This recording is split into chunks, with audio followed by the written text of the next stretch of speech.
हरे कृष्णा। स्वागत है आपका हमारे इस कार्यक्रम में, और जिस कार्यक्रम का नाम है सुप्रभात। देखिए, सुबह सुबह हम जो है पॉजिटिव बातें करते हैं, भगवान की बातें करते हैं। और आप तो जानते ही है, जो भगवान की लीलाएं हैं वो बहुत ही अनोखे होते हैं, जो भक्त के मन को भा जाता है और हमारे दिन को बहुत ही अच्छा कर देता है। तो इस बार हम आपको बताएंगे श्री कृष्ण की कुछ बहुत ही सुंदर लीला। देखिए,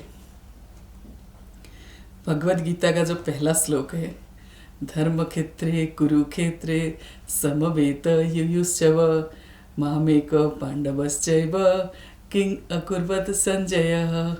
अर्थात वहाँ पे धृतराष्ट्र जो है संजय जी से पूछते हैं कि जो धर्म क्षेत्र कुरुक्षेत्र, जहाँ पर हमारे बेटे और पांडु के बेटे एकत्रित हुए हैं युद्ध करने के लिए, वो लोग क्या कर रहे हैं।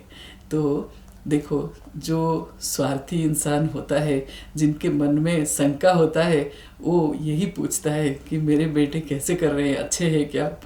तो क्या है कि यही बात है कि हमें जो है ना, कम से कम जो ढोंग है, जो दिखावा है, उसको छोड़ के भगवान की शरण में आए और अपने आप को एज इट इज, जो हम जैसे हैं वैसे ही रखें, तो ज़्यादा अच्छा होगा।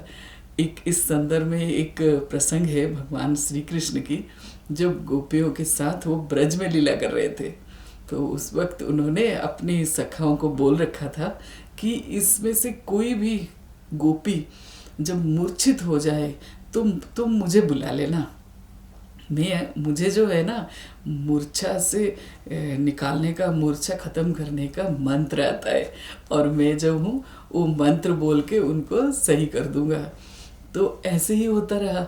जब कोई गोपी कृष्ण भाव में भावित होके मूर्छित हो जाती थी, तो कृष्ण को बुलाया जाता था, और कृष्ण आके उस गोपी की कान में कुछ मंत्र बोलते थे और उसके सर पे हाथ रखते थे, तो वो ठीक हो जाती थी। तो एक बार क्या हुआ, एक गोपी की सास, जो कि थोड़ा बुजुर्ग थी, और उसने सोचा कि ये क्या है, कुछ तो माजला है, ये कृष्ण जो है आके क्या करता है कि ये गोपियाँ मूर्छित से एकदम से सही हो जाते हैं। तो उनके मन में जो जिज्ञासा आया, उसने सोचा क्या कि मैं थोड़ा सा ढोंग कर लेता हूँ, थोड़ा सा मूर्छित होने का स्वांग कर लेता हूँ और कृष्ण को बुलाता हूँ। जब वो मंत्र बोलेगा तो मुझे समझ में आ जाएगा कि ये कौन सा मंत्र बोल रहा है। तो उन्होंने क्या किया कि मूर्छित होने का ढोंग किया, एकदम से काम करते हुए गिर गई। तो उनकी बहू ने देखा और सोचा कि अरे ये तो बहुत गड़बड़ हो गया, मेरी सासू माँ तो मूर्छित हो गई। तो उन्होंने क्या किया, भागते हुए गए कृष्ण को बुलाने।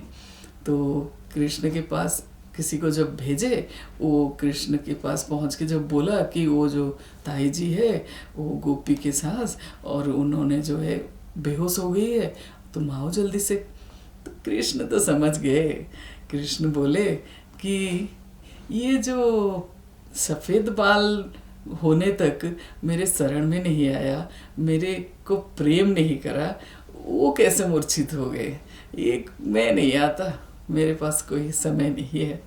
तो क्या हुआ, वो गोपी पहुंच गई वहाँ पे, बोली नहीं नहीं, मेरी सासू माँ की हालत ख़राब है, आपने बोला था कि कोई भी मूर्छित होगा तो मैं उसको निकाल सकता हूँ, तो प्लीज़ आप आइए, मेरी सासू माँ का जान बचाइए।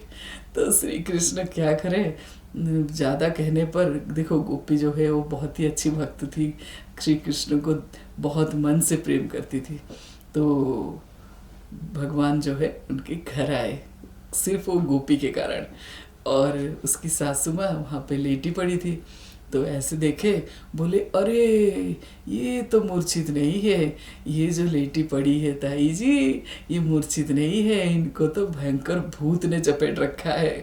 अब तुम ऐसे करो गोपी, तुम जो है 2 बड़े बड़े डंडे लेके आओ, तो देखते हैं ये भूत को कैसे भगाता हूँ मैं, मुझे भूत भगाने का मंत्र भी आता है। तो लेके आई डंडा। तो उस टाइम ये जो बुजुर्ग सी गोपी, हाँ सासू माँ लेटे लेटे सुन रही थी। फिर उसको लगने लगा अब तो मेरे ढोंग नहीं रहेगा, अगर ऐसे रहूं तो फिर मुझे तो पड़ेगा मार। तो उसने क्या करा कि एकदम से सोचा कि अब मार पड़े तो उठ जाऊं क्या, कि क्या करूं ना, मंत्र सुन लूं कौन सा मंत्र गा रहा है। तो गोपी जब वो डंडा लेके आई और 2 डंडे जब सासू माँ के ऊपर पड़ा तो एकदम से उठ के बैठ गई, बोली ना ना ना, मुझे नहीं, मूर्छित नहीं हूँ मैं मुझे कोई भूत भी नहीं लगा है, ना ना ना, कुछ नहीं कुछ नहीं। तो तो तब कृष्ण ने कहा देखो, जो ढोंगी है ना वो भगवान को नहीं पाते हैं, तो कृष्ण को नहीं पाते हैं। अगर आपके मन में सच्चाई है, श्रद्धा है, तभी आप भगवान को पा सकते हो। ढोंग करके कोई भगवान को नहीं पा सकता है। आपका दिन शुभ हो और मंगलमय हो। अपने आप को शुद्ध और सच्चा रखिए ताकि भगवान भी आपके ऊपर आशीर्वाद दे पाए। हरे कृष्णा।